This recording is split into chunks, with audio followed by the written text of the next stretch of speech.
Welcome to the next episode of the tutorial walkthrough series of Fortune and Glory, the Cliffhanger game. At the end of this episode, you'll learn enough to be able to play the basic competitive game. Of course, you can play it solo if you just want to enjoy the experience or to practice the mechanics. Okay, so get out your game board and your heroes and place them out as usual. Get out all the cards and tokens. The only tokens that we'll use are the Fortune, Glory, Success and Danger, and then the Wound tokens. Plus, you'll have 4 skull pairs for each of the artifacts.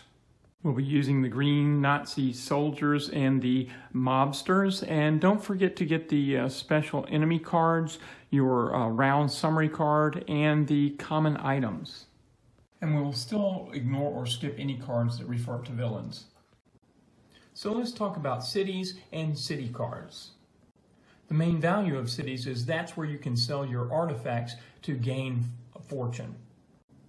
If you want to sell an artifact, all you do is turn it in and gain the fortune for it. Remember, the larger ones are worth 5 and the smaller ones are worth 1. However, you should also note that there are major cities and minor cities. The major cities have larger symbols and are gold, and the minor cities are silver. The advantage of the major cities is that when you sell your artifact, you actually gain +1 fortune. In addition to selling artifacts, you can also purchase ally or gear cards in a city for 5 glory each. Not fortune, but glory. The idea is you're not really buying them, but rather you've gained so much glory that other people want to join you and they might give you things to help you in your adventure. You can also purchase common items in the city. The difference is that these items have a specific price for them, so some of them are low cost and some of them are high cost. The other difference is that you don't draw them like you would any of the other cards. They're in a stack and you can choose whichever common item that you want. The final thing that you can do in a city is you can heal. And the way you do that is you spend 1 glory, you can heal 1 wound. So to heal 3 wounds would take 3 glory. You cannot spend fortune to heal wounds. So those are all the things that we can do in a city, but how do we actually interact with that city? To interact with the city, you first move into the city and then you draw a city card. Then you read the text and follow the instructions. You must deal with the city card before you can interact with the city. Some city cards have an exclamation point marker in the upper left hand, and that means it's a secret card. And so you don't show the card. Instead, you just keep it until you accomplish the objective. So in this one, you go to Chicago. You don't immediately, you're not immediately transported there. You just, whenever you move to Chicago, you can accomplish this and get D6 fortune. That means that you roll a die and get the amount of fortune that the die shows.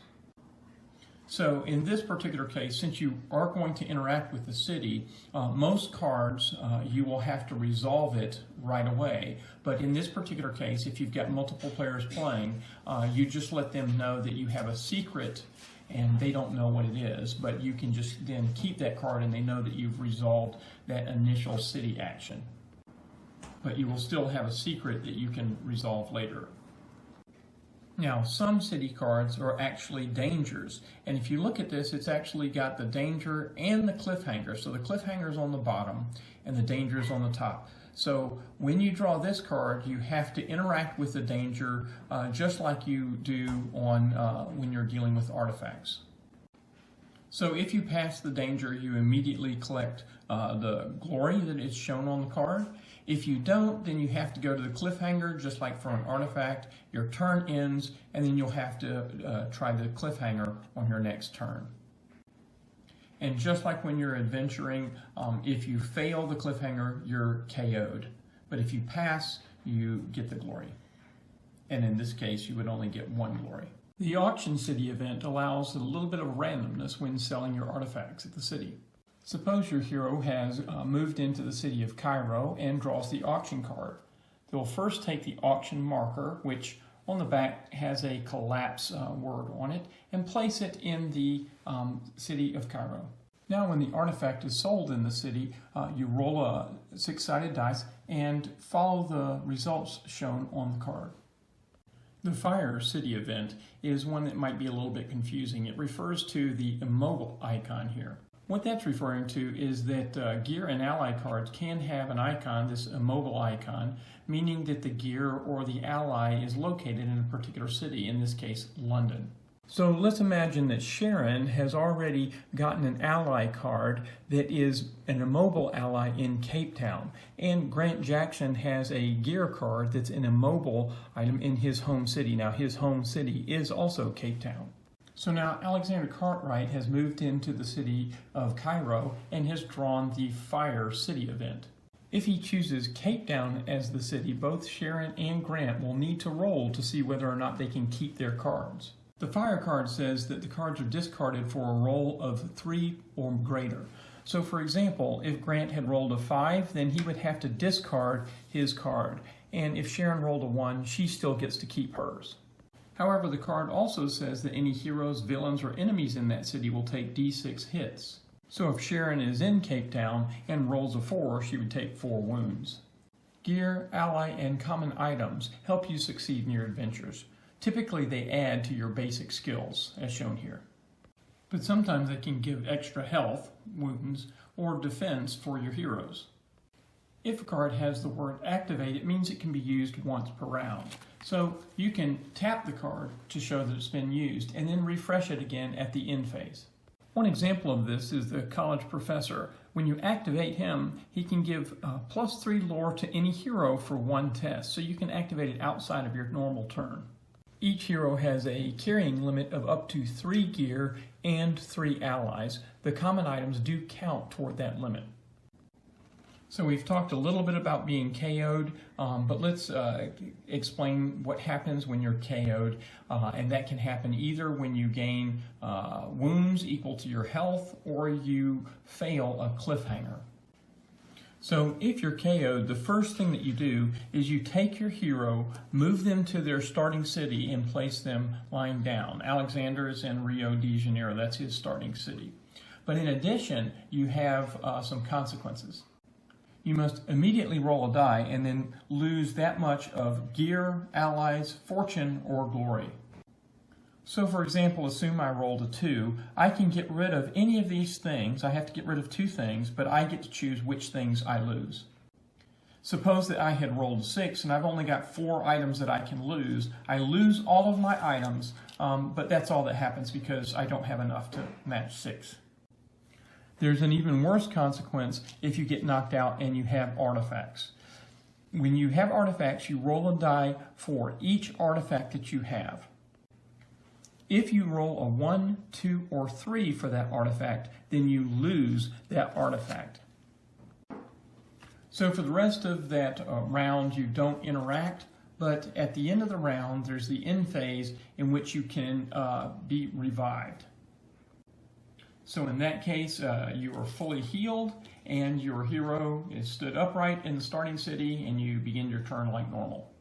You draw an event card if you roll a 1 during the initiative or move phase, or if you finish your movement on a non-artifact space and roll a 4, 5, or 6. Even in the solo game, you should roll the initiative die so that you can see whether or not you get an event card. Even if you're not going to move, say for example if you're encountering a cliffhanger, you still roll the die to see whether or not you get an event card. There's no limit to the number of event cards that you can have. The event cards have text on them that tell the hero what to do. Sometimes the event card helps heroes and sometimes they work against them. When you have finished playing the event card, you put it in discard. Some event cards you can hold for a while. You don't have to all play them immediately, but some of them you do play immediately, and you can see they have the text showing that. One type of event card that has immediate action are the ones that place henchmen on the board. So for example, here we place a Nazi soldier into any 3 empty land spaces on the board. So we can put those Nazi soldiers in any spaces that we choose on the board. Mobster thugs are another type of henchmen that might get placed on the board, and they will place in random cities. And So now assume that we've placed a henchman on the map through the event card, and as the hero is moving across the map, if they enter a space where the henchman is, they must immediately stop their movement and then they fight the henchman.